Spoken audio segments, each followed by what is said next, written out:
శుభోదయం. నార్మంచి నోట ఓ మంచి మాట ఈ శీర్షికన ఈ రోజున మిడిమిడి జ్ఞానులు ఈ జాతకరత్న మిడతం భొట్లు. అవునండి, మిడిమిడి జ్ఞానులు ఈనాటి ఈ జాతకరత్న మిడతం భొట్లు. అవును, చాలామంది మిడతం భొట్లు మిడతల్లాగా పుట్టుకొస్తున్నారు. వాళ్ళకి జ్యోతిష్యం మీద అవగాహన లేదు, జ్యోతిష్యం చదవలేదు, ఏమీ తెలియదు. ఒక తెలుగు మాస్టర్ అయితే చాలు, పంచాంగం తిప్పేస్తే చాలు, పంచాంగంలో అక్షరాలు వస్తే చాలు, అట్లా తయారైపోయారండి. ఇప్పుడు నిజంగా చెప్పాలంటే జ్యోతిష్యం అనేటువంటిది మహా ఉద్గ్రంథం. మనకున్నటువంటి పరమ పవిత్రమైనటువంటి దేవతా సాక్షాత్కారాల్లో దైవ స్వరూపాలుగా, దైవాంశ సంభూతులుగా ఉన్నటువంటి వాటిల్లో జ్యోతిష్యం కూడా మరి డివైన్ గిఫ్ట్, దేవతా గిఫ్ట్ మనకిచ్చింది.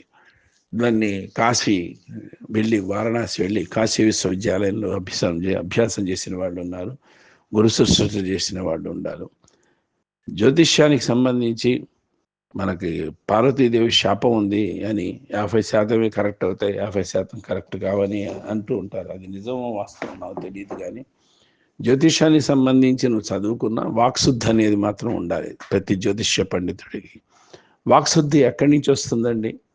వాక్శుద్ధి ఏదైనా అమ్మవారిని ధ్యానిస్తే, అమ్మవారిని పూజిస్తే, ఆరాధిస్తే, రోజు ఇంత ఉపాసన గాయత్రి మంత్రం అని చదువుకుంటే వస్తుంది. వాక్శుద్ధి ఎలా వస్తుంది? అబద్ధాలు ఆడకూడదు. వాక్శుద్ధి ఎలా వస్తుంది? అన్యాయం చేయకూడదు. వాక్శుద్ధి ఎలా వస్తుంది? కమర్షియల్గా నువ్వు వ్యవహరించకూడదు. వాక్శుద్ధి ఎలా వస్తుంది? ప్రశాంతంగా ఉండాలి మనసు. ఇన్ని ఉన్నాయి వాక్శుద్ధికి. ఒక జ్యోతిష్య పండితుడు చూసి చూడకుండానే ఇవాళ నువ్వేదో కార్యక్రమానికి వెళ్తున్నావు, గోహెడ్ శుభస్య శీఘ్రం అంటాడు. ఆయన చెప్పినట్టు అయిపోతుంది. సాయంత్రం వచ్చి ఆయనకి చెప్తాం, అయ్యా మీరు ఏ నోటి చదవాలన్నాలో మీ నోటిని తీపి చేయాలి, మీరు అద్భుతంగా చెప్పారు అని చెప్పి. అట్లా ఉండేది వాక్శుద్ధి. కొంతమంది అసలు ఎదురైపోయి మనకి ఎక్కడికి వెళ్తున్నావు, ఏ ఊరు వెళ్తున్నావు, ఏ పని మీద వెళ్తున్నావు అని అంటే అదో సెంటిమెంట్ అనుకోండి, ఏదైనా అనుకోండి, పనులు జరగవు మనకి. అది ఏవే కార్యక్రమాలు అవ్వచ్చు, కార్యాలు అవ్వచ్చు, ఇది ఒక మెయిన్ కారణంగా మనం పెట్టేసుకుంటాం ఆ రోజున మనసులో. ఇంకోసారి వాడి కంట పడకూడదురా బయటకు వెళ్ళేటప్పుడు అనుకుంటాం. అట్లాంటివి ఉంటాయి. అట్లాగే ఈ జాతకరత్న మిడతం భొట్లు అంటే మిడిమిడి జ్ఞానంతో ఉన్న జ్యోతిష్యులు ఏం చేస్తున్నారంటే వాడికి వచ్చినటువంటి విద్యతో అందమైన భవిష్యత్తును సర్వనాశనం చేస్తున్నారండి. వివాహ భవిష్యత్తును. నిజంగా ఈ పూర్వకాలంలో అయితే జాతకాలు చూడటం, తర్వాత రెండు ఇరువైపుల వారికి సంబంధించినటువంటి మంచి చెడులు చూడటం, తారాబలం చూడటం, నక్షత్ర బలం చూడటం, సప్తమ స్థానం అంటే 7వ స్థానం స్త్రీకి వివాహం యోగ్యత చూడటం, 5 గ్రహాలు ఉన్నాయి, వాళ్ళ సంపత్తారైందా, మిత్రతారైందా, పరమ మిత్రతారైందా, ఇలా చాలా చూసేవాడు. మరి నిజంగా పూర్వకాలంలో మన తాతలు తండ్రులు మరి వీళ్ళందరూ ఉన్నప్పుడు జ్యోతిష్యాలు చూపించుకున్నారనేది తెలియదు, కానీ సిద్ధాస్తులైన జ్యోతిష్యులు మాత్రం ఆ రోజుల్లో ఉన్నారు కాబట్టి ఈ సంబంధం చేసుకోరా అని ఉంటారు. అందుకని 70 ఏళ్ళు 80 ఏళ్ళు దాంపత్య జీవితం అనుభవించారు. ఇప్పుడు కొన్ని కులాల్లో అనకూడదు, కానీ వాళ్ళకి పాపం డేట్ ఆఫ్ బర్త్లు, టైంలు, నక్షత్రాలు ఏవీ తెలియవు. అలాంటి వాళ్ళని సిద్ధాంతీకరించేటప్పుడు పేరుని బట్టి నక్షత్రం బేస్ చేసుకొని చెప్పేస్తారు. పేరు, పుట్టిన తేదీ గుర్తుందా అని చెప్పి పంచాంగం తీసి వీళ్ళే వేస్తారు జ్యోతిష్య పండితులు. పాపం అది పట్టుకొని వేలాడుతుంటాడు. మరి అలా చేసుకున్న వాళ్ళు కూడా జాతకాలు, జ్యోతిష్యాలు, మరి నమ్మకాలు, తారాబలాలు ఇవన్నీ తెలియని రోజుల్లో చేసుకున్న వాళ్ళు దాంపత్య జీవితం ఎంత ఆనందంగా, అన్యోన్యంగా, ఎంత చక్కగా చేసుకుంటున్నారండి. ఇక్కడ కాపురాలు విచ్ఛిన్నం అవటానికి, విడాకులు తీసుకోవటానికి, లేకపోతే కాపురాలు అన్యోన్య దాంపత్యంగా ఆదర్శవంతమైన సీతారాముల్లాగా, శివపార్వతుల్లాగా, లక్ష్మీనారాయణలాగా ఉండటానికి మెయిన్ కారణం జాతకం కాదు. ఛాలెంజ్ ఇది నేను చెప్పగలను. ఎంతమంది జాతకాలు బాగున్నాయని చెప్పి మార్క్స్ 100కి 100% వచ్చాయి, మార్క్స్ వేసామని చెప్పి గొప్పగా రాజమండ్రిలో చూపించుకొచ్చాం పండితుల దగ్గరికి, లేకపోతే ఇంకొక ముమ్మడి వరంలో చూపించుకొచ్చాం, కాళేశ్వరంలో చూపించాం, సిద్ధాస్తులు నేమాని వాడు ఉన్నారు కాకినాడలో చూపించుకొచ్చాం, ఇలా అంటుంటారు చాలామంది. చూపించుకురావచ్చు, కుదిరిందని చెప్పచ్చు. కానీ ఎన్ని ఫెయిల్యూర్స్ చూస్తున్నాం మనం? ఎక్కడ ఫెయిల్యూర్స్ వస్తుంది? జాతకం బాగుంది, 100కి 100 మార్కులు పడుతున్నాయి, ఎక్కడ ఫెయిల్యూర్ అవుతుంది? మన మనసులు అనేటువంటి జాతకాలు కుదరకపోతే ఫెయిల్యూర్. మనకు కావాల్సింది ముందు జాతక చక్రాలు ఎక్కడో లేవు, మన మనసుల్లో ఉన్నాయి. చక్రం, భూచక్రం లాగా ఈ మెదడు అనే చక్రం ఒక జాతక చక్రం. మనసు అనేది ఒక లగ్నాతో ఉన్నటువంటి గ్రహాలు. జ్యోతిష్యులు చెప్పింది ఈ జాతకం. మనసు అనే జాతకం బాగుపడి, మనసు అనే జాతకం ఎదుటి మనిషిని అర్థం చేసుకొని అవగాహనకు వచ్చి ప్రతి చిన్న విషయానికి చిలికి చిలికి గాలివాన్లు చేసుకోకుండా అర్థవంతంగా, అన్యోన్యంగా, దాంపత్యంగా చిన్న చిన్న స్వల్ప విషయాలకే పెద్ద పెద్ద తగాదాలు చేసుకొని విడాకుల దాకా వెళ్లకుండా ఉంటే జీవితాలు సఫలీకృతం అవుతాయి. అంతే తప్ప చాలామంది ఒక వయసు అయిపోతుంది, ఒక వయసు అయిపోయినా ఇంకా జ్యోతిష్య పండితుల్ని, జాతక ఫలితాలని ఇవన్నీ తిరుగుతున్నారు. చాలా తప్పది. ఒక మనిషిని మనం జీవితంలో సెలెక్ట్ చేసుకొని ఎన్నుకున్న తర్వాత ఎప్పుడైనా సరే నువ్వు పెళ్లి చేసుకో, యూత్గా ఉన్నప్పుడు చేసుకో, ఎప్పుడైనా చేసుకో. ముందు మనసులు అనేటువంటి జాతకాలు కలవాలి. ముందు మీ ఇద్దరు కూర్చొని పరస్పరం చెప్పుకోవాలి. నా పరిస్థితి ఇది, సిచ్యుయేషన్ క్లియర్గా చెప్పాలి. సిచ్యుయేషన్ అండర్ మై కంట్రోల్ అన్నట్టుగా కాకుండా, నా పరిస్థితి ఇదమ్మా, నాకు వచ్చే జీవితం ఇదమ్మా, మరి నేను ముక్కోపిని కాస్త మరి ఇవన్నీ తట్టుకోవాలి, నాకంటూ బాధ్యతలు ఉన్నాయి, బంధాలు ఉన్నాయి, బంధువులు ఉన్నారు, వాళ్ళని అప్పుడప్పుడు వెళ్ళి చూసి వస్తా. ఇవన్నీ మంచివే కదండి. అంతే తప్ప నేను నాకంటూ 2-3 సెటప్లు ఉన్నారు, నేను రోజు బార్కి వెళ్తాను, 2 పొద్దుల పెగ్గేసుకొస్తాను ఇంటికి, ఒకసారి కొడతాను, నేను ఆవేశంలో మందు తాగిన ఆవేశంలో పిల్లల్ని తిడతాను, నీ దగ్గర ఉన్న డబ్బంతా దోచుకుంటాను, ఇలాంటివి చెప్తే అది నెగిటివ్ యాటిట్యూడ్ కాబట్టి గుడ్ బై చెప్తాం. పాజిటివ్గా చెప్పేదాన్ని పాజిటివ్గా స్వీకరించాలి. వచ్చే అమ్మాయి కూడా అలాగేనండి, మీ కుటుంబం నా కుటుంబం కదా, బాధ్యతలు అన్న తర్వాత నేను స్వీకరిస్తానండి అని. కొంతమందికి ఇన్ఫీరియారిటీ కాంప్లెక్స్ ఉంటుంది. భార్య ఎక్కువ చదువుతుంది, వీడేమో డిగ్రీ వరకే ఉంటుంది, వీడి వ్యాపారం, వీడి చదువు, వీడి వృత్తి డిగ్రీకి తగ్గట్టుగా ఏదో చేసుకుంటూ ఉంటాడు. మంచి భార్య దొరికింది అనుకోండి, ఉభయత్రా నచ్చి ఐటీలో పనిచేసే అమ్మాయి దొరికింది, లేదా అమ్మాయి పొరపాటున ఏదైనా సరే జాతకరీత్యానే ఏదైనా మొదటి మ్యారేజ్ ఫెయిల్యూర్ అవ్వచ్చు, పిల్లలు పుట్టి ఉండొచ్చు, లేకపోతే మొదటిది రెండో మ్యారేజ్ ఇలా ఏమని అనుకోండి. అలాంటప్పుడు ఆడపిల్లలు చాలా జాగ్రత్త పడతారు, భద్రత పడతారు. ఒకసారి దెబ్బతిన్న జీవితంలో చాలా జాగ్రత్తగా ఉండాలి అనుకుంటారు. అందుకని మంచి వాడిని సెలెక్ట్ చేసుకుందాం. మనవాడికి ఉద్దేశం ఆడవాళ్ళది ఉద్యోగం గురించి కాంప్రమైజ్ కారు, అక్కర్లేదు. వాడికి వచ్చే జీతం గురించి కాంప్రమైజ్ రాజీ పడరు, అక్కర్లేదు. ఎందుకంటే వాడికి కావాల్సింది తను జాగ్రత్తగా చూసుకోవాలి, తన పిల్లలు వాడి పిల్లలుగా భావించి చూసుకోవాలి. అలాంటి వాడి కోసం వెతుకుతారు. అది చాలా నిజంగా ఆదర్శవంతంగా చేసుకున్నట్టే అవుతుంది మగవాడికి. కొంతమంది అమ్మాయి వెనక ఉన్న ఆస్తిపాస్తులు వ్యామోహం అవ్వచ్చు, అమ్మాయి అందచందాలు అవ్వచ్చు, ఇంకోటి అవ్వచ్చు, కానీ నిశ్చేజంగా కాకుండా ఎవరు రారండి అలాంటప్పుడు కూడా. ఏంటి నాకు ఈ వయసులో పెళ్ళిడికి వస్తే మరి నిజంగా కలిసి వచ్చిన కాలానికి నడిచి వచ్చే పిల్లలు పుట్టినట్టు ఏంటి పిల్లలు ఇవన్నీ అనుకుంటారు. ఫస్ట్ డాంబికాలు పోతారు, లోపలికి దిగిన తర్వాత అప్పుడు తెలుస్తుంది అయ్యగారి భాగవతం, అయ్యగారు అమ్మాయి మీద చిందులేయటం, చిన్నపిల్ల మీద, వాటి మీద. వాడికి పిల్లలు పుట్టేంత వరకు ఇది, ఆ తర్వాత అమ్మాయిని ఏం చేస్తారో తెలియదు.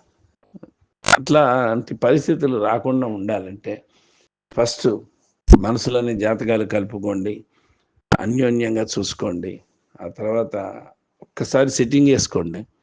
వాళ్ళ తరఫున మన తరఫున ఎవరెవరు మాట్లాడతారో నిక్కచ్చిగా మాట్లాడండి, నిర్మోహమాటంగా మాట్లాడండి. నా పరిస్థితి ఇది, నా స్నేహం ఇది, నా బాధ్యతలు ఇవి, ఇవన్నీ నన్ను మరల్చేదట మరల్చుకో, లేదా నీ ఇష్టం అని ఇట్లా ఏదో ఒకటి. అమ్మాయి కూడా అంతే, నా పరిస్థితి ఇది, నాది ఇది అని చెప్తే ఒక అవగాహనకు వచ్చి ఇద్దరు పెళ్లి చేసుకుంటే అది నిలుస్తుందండి, జీవితాంతం నిలుస్తుంది. అక్కడ జాతకాలు, గ్రహాలు, మార్కులు, గీర్కులు ఏమీ పనిచేయవు.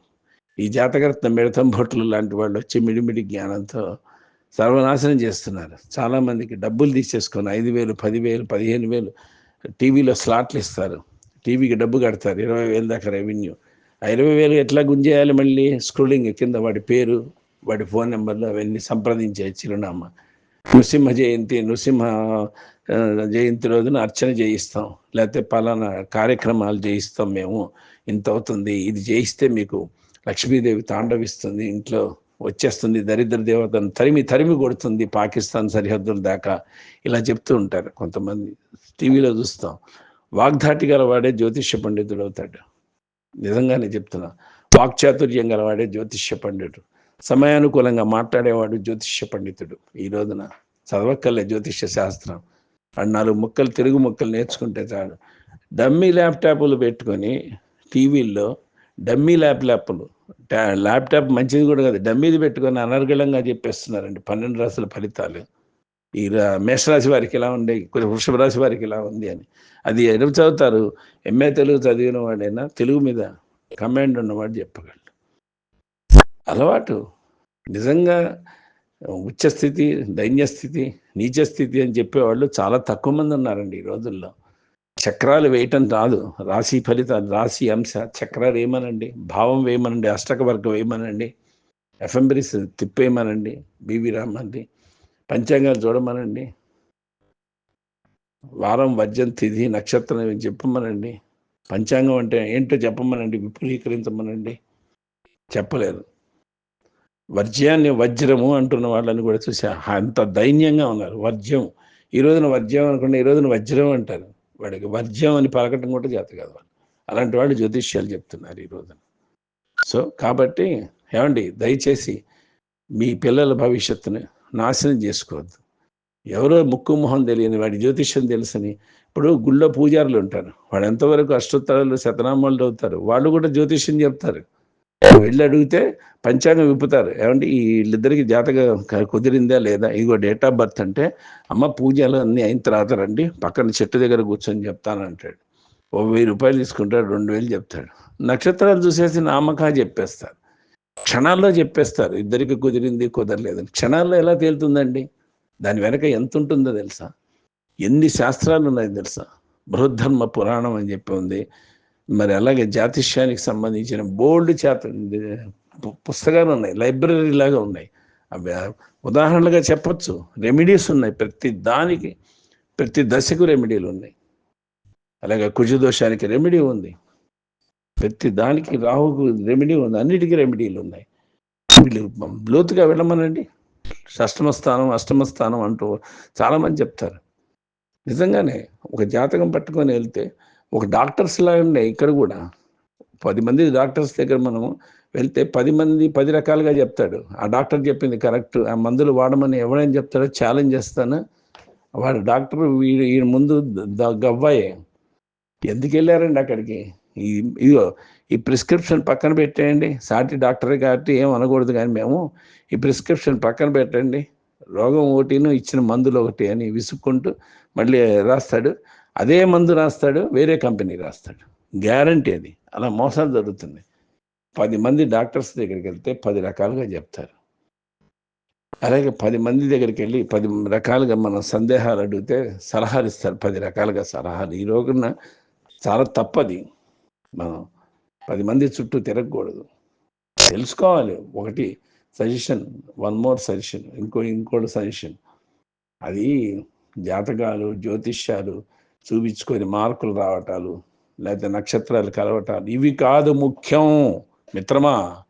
మనసు అనేటువంటి జాతకం కలుపుకోవయ్యా, అవగాహనకు రండయ్యా. మీ ఇద్దరు కూర్చొని ఎవరైతే ఇష్టపడి చేసుకుంటాం అనుకుంటారో ఇవన్నీ జరగకూడదని. ఇక కర్మగాలి వాగ్దానాలు అయిపోయి ఏదో తాగుడు వాడు కనుక రాత్రి చెప్తాడు, పొద్దు నుంచి ఫ్రెష్ అని, నేను ఇక తాగనే, రేపటి నుంచి ఫ్రెష్గా ఉంటానే, ఒట్టే నీ మీద ఒట్టి, పిల్లల మీద ఒట్టని, రాత్రి మళ్ళీ తాగొస్తాడు.